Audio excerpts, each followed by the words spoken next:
Uma pessoa que é vítima de trabalho escravo não tem como pagar uma perícia técnica para poder reclamar seus direitos na justiça.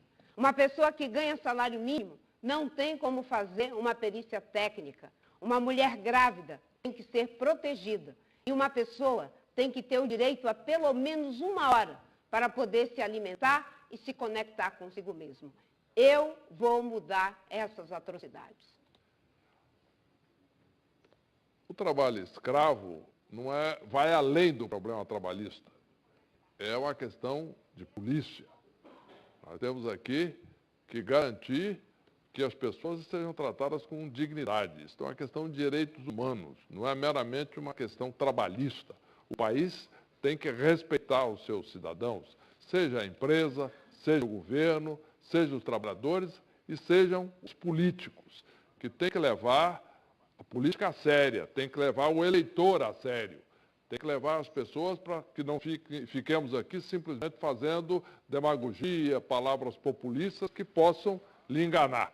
Nós temos que trabalhar com seriedade, porque o Brasil precisa melhorar a sua vida, precisa crescer, precisa trabalhar com justiça social, sim, mas com eficiência, para que você possa, trabalhando o mesmo número de horas, com dignidade, ganhar mais, produzir mais e produzir melhor.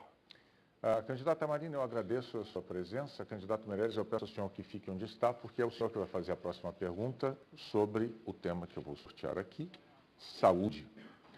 Agora o senhor diz a quem o senhor quer fazer pergunta sobre saúde. Álvaro, por favor. Candidato Álvaro Dias. 30 segundos para a pergunta, por favor, candidato. Candidato, nós temos uma situação de saúde dramática no Brasil. Já, por um longo tempo, nós temos uma população que tem um serviço de qualidade baixa do SUS. Nós temos que informatizar o SUS, sim, mas o que nós podemos fazer para garantir que as pessoas tenham um atendimento de primeira qualidade, que possam, estando doentes, ser atendidos imediatamente e não esperar em fila durante, inclusive, a madrugada? Em primeiro lugar, não roubar. E segundo, ter competência de gestão. Vocês não tiveram. O senhor estava lá. O senhor foi chamado, esteve lá, em todos esses governos, Lula, Dilma e Temer. O senhor esconde a Dilma? Esteve lá como autoridade olímpica no governo Dilma. Não esconda a dona Dilma. Na verdade, nos últimos 15 anos, 160 bilhões de reais estavam provisionados para a saúde, foram desviados.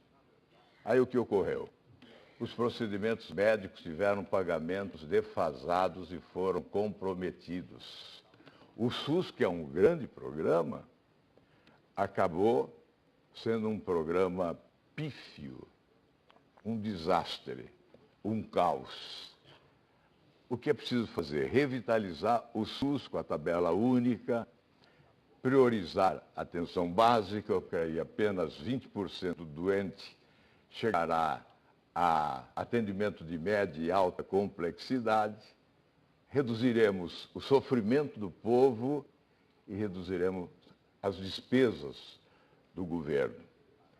Portanto, a questão de saúde, o Banco Mundial já disse, não é uma questão só de dinheiro, é de competência, planejamento, organização e menos corrupção. Eu tenho a ficha limpa. Eu não fui nunca, em nenhum momento, acusado de corrupção. Eu sou um candidato da minha história e não tenho nenhum processo, porque o meu foco é a competência.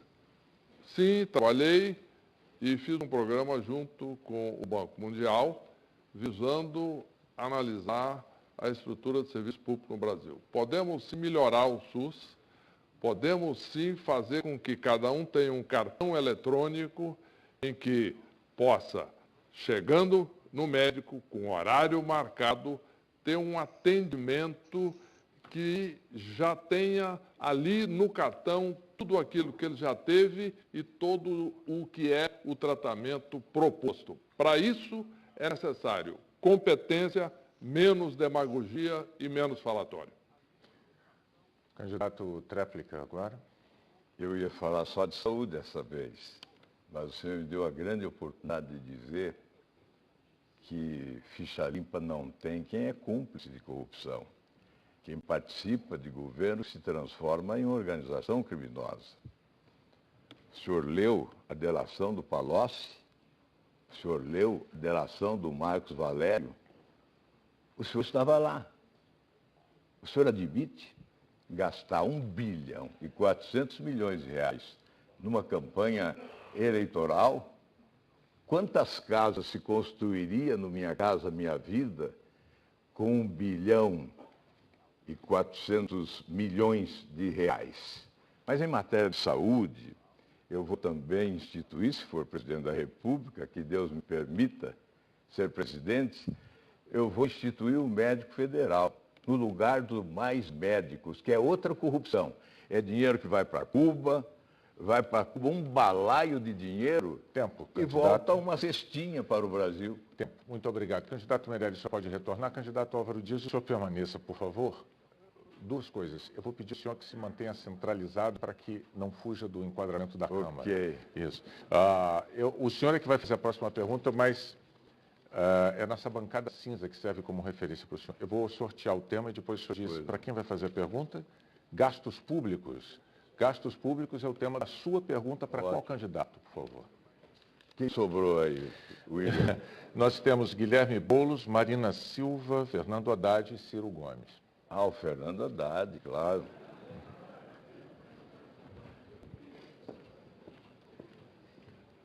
Trinta segundos para a sua pergunta, por favor, candidato. Ao final do programa eu vou entregar a você a pergunta que você levará ao verdadeiro candidato do PT à presidência da República. Porque o senhor aqui é apenas o representante dele, ele é o seu padrinho. Em matéria de gastos públicos, vocês gastaram horrorosamente, especialmente na Petrobras. Gastaram não, roubaram o dinheiro público. E eu gostaria de perguntar a você o que você vai fazer com essa ação última em relação aos acionistas americanos. Em primeiro lugar, eu acho que você deveria ter mais compostura nesse debate. O senhor não respeita tempo, não respeita seus adversários, não respeita as regras do debate, faz brincadeira com coisa séria, coisa muito séria. Eu quero dizer para o senhor que, em termos de gastos públicos, os nossos governos, pela primeira vez, colocaram o pobre no orçamento. Todos os programas sociais conhecidos no Brasil, Minha Casa Minha Vida, Luz para Todos, ProUni, universidades públicas federais, institutos federais, transposição do São Francisco, o que o senhor imaginar foi feito nos governos nossos, né, com os resultados sociais conhecidos. Agora, nós vamos retomar muita coisa que vocês destruíram, estão destruindo. Nós vamos retomar o crescimento do Brasil, diminuindo os impostos dos mais pobres, para que eles aumentem o poder de compra e possam voltar a comprar para ativar a economia e gerar empregos. Nós vamos enquadrar os bancos, porque os bancos estão cobrando juros extorsivos da população, sobretudo do empresário, daquele que precisa fazer um crediário, daquele que está endividado e não consegue pagar as suas contas. Nós vamos fazer tudo o que for necessário, a reforma fiscal para retomar os investimentos públicos gerando emprego. É isso que eu vou fazer a partir de 1º de janeiro de 2019. Olha, eu não estou brincando. Estou falando muito sério. Olho no olho, papo direto. Vocês é que são uma brincadeira governando. E, aliás, quando você fala do seu desempenho no Ministério da Educação, eu fico pensando que você está na Dinamarca. Mas o que eu estou dizendo é que só nesta ação da Petrobras, na última, de 20 bilhões, esse acordo para evitar o prosseguimento de uma ação judicial de acionistas americanos, porque a Petrobras foi assaltada pelo PT nos últimos anos, foi pilhada 20 bilhões de reais. Sabe o que significa isso? A construção de 200 mil casas, onde morariam 4 pessoas, igual, 4 pessoas, 800 mil pessoas, igual a capital de Maceió. É levar Maceió com o Renan Calheiros e com o Collor para Nova York. Esse é o tamanho do roubo do PT só nesse caso. Candidato Álvaro Dias, eu Pois não. interrompo por causa Pois do não. tempo e peço ao senhor, por favor, que dê um passinho à sua direita para se centralizar em relação a Tá essa legal. mesa cinza, senão É o que senhor eu não quero aparece. ficar bem de frente do Haddad. Candidato Haddad, 1 minuto. É porque senão o senhor encobre o outro candidato com aquela cara que está atrás do certo. senhor. É esse o pedido Tá que eu bom. lhe faço mais uma vez. Candidato Haddad, agora sim, por favor, 1 minuto. O senhor está atrapalhado em relação ao tempo e ao espaço. O senhor precisa se situar aqui. Só em relação ao PT. 15 Por favor, bilhões de candidato. dólares custava a Petrobras quando nós assumimos. Hoje ela custa 80 bilhões de dólares a valor de mercado. Sabe por quê? Porque nós multiplicamos por 10 o investimento da Petrobras. Sem isso, nós jamais acharíamos o pré-sal, que é o passaporte para o futuro, se vocês pararem de vender para os americanos o que é do povo. Eu vou retomar o petróleo da Petrobras para investir em saúde e educação. E você aprovou uma lei para alienar para os americanos o que é dos brasileiros. Isso eu não vou permitir, isso vai ser revisto no dia 1º de janeiro de 2019. Posso te assegurar isso. Em relação ao meu trabalho no Ministério da Educação, você não sonha com o que eu fiz. Os governos que se apoiou não fizeram 10% do que eu fiz para o filho do trabalhador entrar na universidade pela primeira vez na história do país. Tempo esgotado. Obrigado, candidatos. Eu vou sortear aqui a próxima pergunta. O candidato Meirelles está pedindo o direito de resposta. Nós vamos analisar a sua questão, certo? Eu vou aqui sortear o tema da próxima pergunta, transportes. Quem vai fazer essa pergunta pelo sorteio é o candidato Geraldo Alckmin, do PSDB. Uma pergunta sobre transportes, o senhor vai dirigi-la a qual candidato? Candidata Marina Silva. Candidata Marina.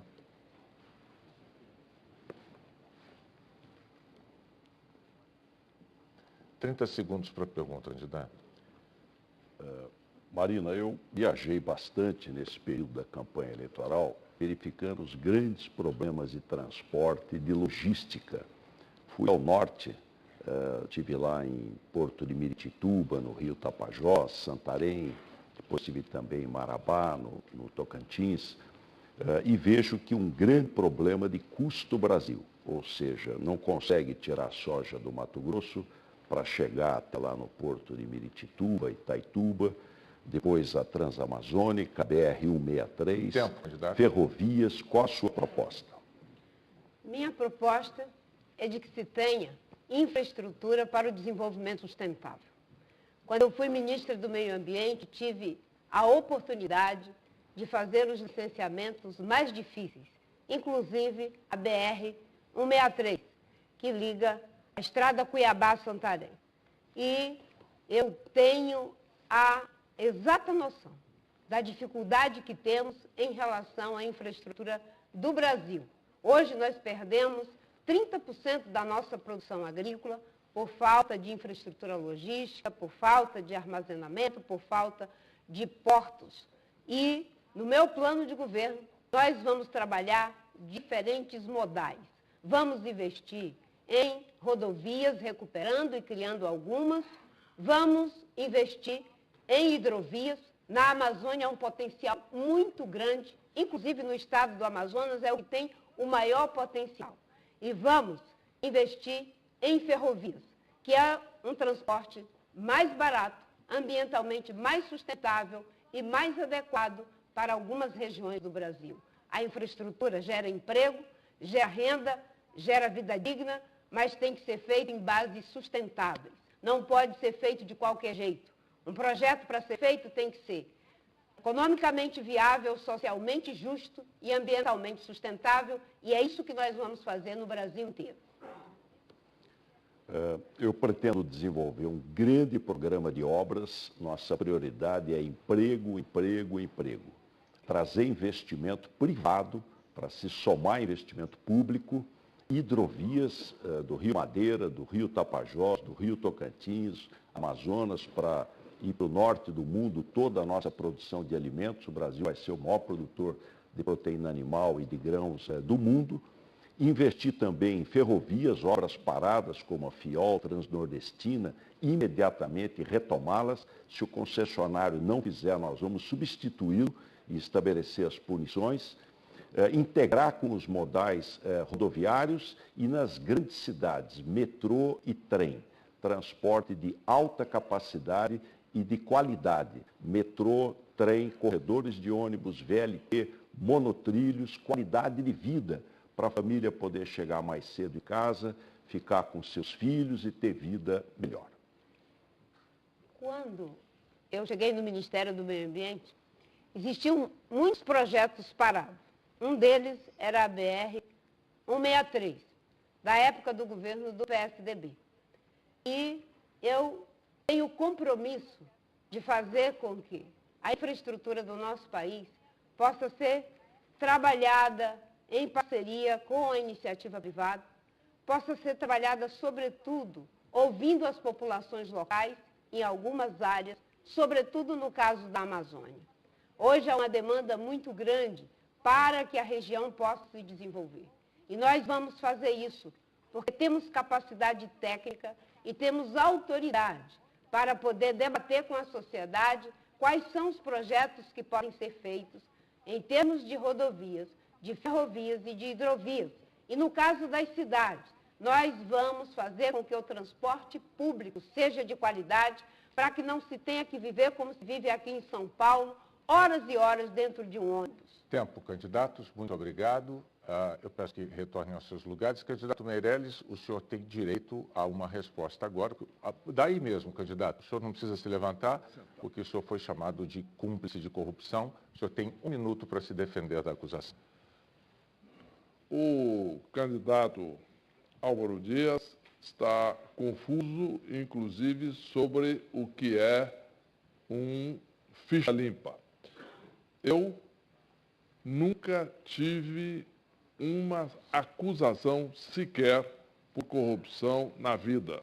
Trabalhei 10 anos no serviço público, 33 anos em empresa. Não tenho nenhum processo. Isto é um ficha limpa. E é isso que neste festival de delações e denúncias muito importante que está acontecendo no Brasil, meu nome nunca foi citado. Por quê? Porque o meu trabalho é um trabalho que não diferencia um governo de outro. Eu divido o Brasil entre quem trabalha pelo Brasil e quem não trabalha pelo Brasil. E quem é ficha limpa e quem não é ficha limpa. E eu sou um candidato que tem um histórico de honestidade. Seu tempo, candidato. Obrigado. Por favor, o público não se manifesta. Agora é a vez do candidato do PT, Fernando Haddad. Candidato, o tema da pergunta que o senhor vai fazer é meio ambiente. Quem são os... O senhor precisa fazer a pergunta obrigatoriamente a Ciro Gomes. Pois é.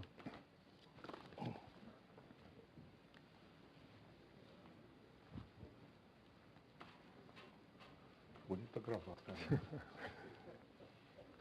Ciro, existe uma contradição aparente no Brasil entre o agronegócio e o meio ambiente.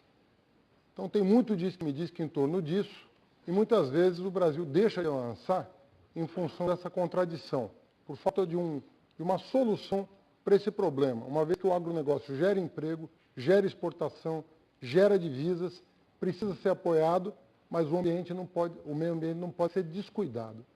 Como é que você pretende resolver essa equação? Eu tenho o privilégio de ter escolhido para a minha vista uma mulher que deve ser a melhor cabeça em matéria de compreensão desse grave problema, que é a sustentabilidade do desenvolvimento agropastoril do Brasil. E não só a minha vivência, eu trabalhei com Marina no licenciamento da BR-163, o Brasil talvez seja o último país do mundo onde o conceito de desenvolvimento sustentável possa ser praticado. Isso significa coisas concretas. Por exemplo, está se plantando cacau lá nas alturas da Transamazônica. já é mais produtivo do que na Bahia, onde ele teve um problema sério, que é a praga da vassoura de bruxa. Se está plantando teca, que é uma essência madeira muito mais cara do que o mogno. Mas isso tudo está sendo feito meio que avulso. O que resolve isso são ferramentas modernas em que nós fazemos o zoneamento econômico e ecológico e desestressamos, ou seja, geramos atividade produtiva para trás para proteger a floresta, porque a floresta, modernamente, vale economicamente muito mais em pé do que derrubada e desmatada. Mas no Brasil nós empurramos migrantes do Sul e do Nordeste para ir para a Amazônia e a condição deles terem o título da terra lá atrás era desmatar.